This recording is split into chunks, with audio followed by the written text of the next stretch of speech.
క్రైస్తవులుగా ఈ లోకంలో జీవిస్తున్న మనము, పిలువబడుతున్న మనము దేవుని చిత్త ప్రకారము జీవిస్తున్నామా? యేసుక్రీస్తు ఈ లోకానికి వచ్చి మనకి చూపిన మాదిరిని మనము పాటిస్తున్నామా? ఆయన మాట ప్రకారము జీవిస్తున్నామా? అయితే పౌలు చెప్తూ ఉన్నాడు, ఇప్పుడైతే మీరు కోపము, ఆగ్రహము, దుష్టత్వము, దూషణ, మీ నోట బూతులు అను వీటన్నింటినీ విసర్జించుడి.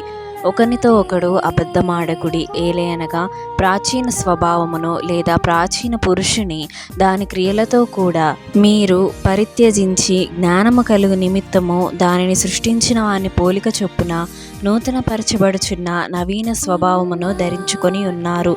ఆమేన్. ఎవరైనా మనల్ని మీరు రక్షణ పొంది ఉన్నారంటే, అవునండి నేను బాప్తీసం తీసుకున్నాను, నేను రక్షణ పొందానని మనం చెప్తాము. కానీ మనము నిజముగా మన ప్రాచీన పురుషుని లేదా మన ప్రాచీన స్వభావమును వదిలిపెట్టి దేవుడు మనకు అనుగ్రహించిన నవీన స్వభావమును మనము ధరించుకున్నామా?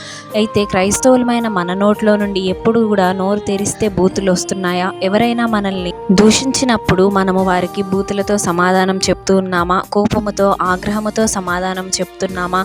అయితే వీటన్నింటిని మనము పరిత్యజించి జ్ఞానము కలిగిన నిమిత్తము మనల్ని సృష్టించిన దేవుని పోలిక చొప్పున నూతన స్వభావమును ధరించుకొని ఉన్నామన్న విషయాన్ని జ్ఞాపకం చేసుకొని మనము జీవించుదాం. జ్ఞానమును సృష్టించిన దేవుని పోలిక చొప్పున జ్ఞానము కలిగి జీవిద్దాం. తీర్పు తీర్చుట దేవుని వంతు. ఆమేన్.